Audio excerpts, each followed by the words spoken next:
Hi everybody, Dave Sullivan here for the Credit Guy TV.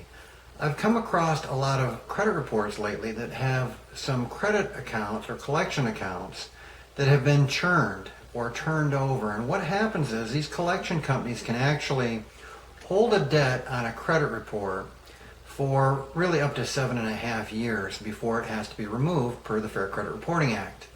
What they do is after the 5th or 6th year, they sell that debt to another collector, and then the new collector will list that debt on their credit report, and they'll attempt to list that debt for another 7 years from that point.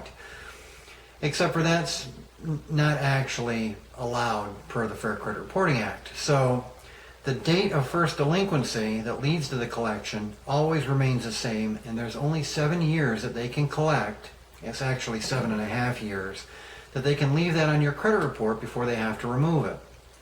So what do you do when you come across a collection that's been churned or turned over or sold at the last minute so that they can list it longer?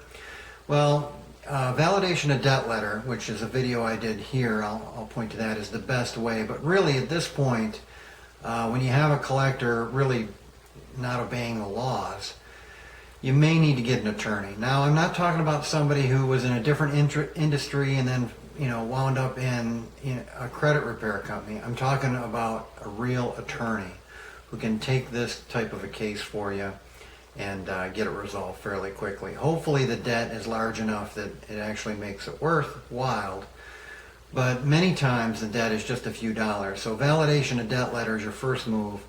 After that, contact an attorney. All right, hope that helps. This is Dave Sullivan for the Credit Guy TV. So with a little bit of me, we're going to change the credit industry. Thank you.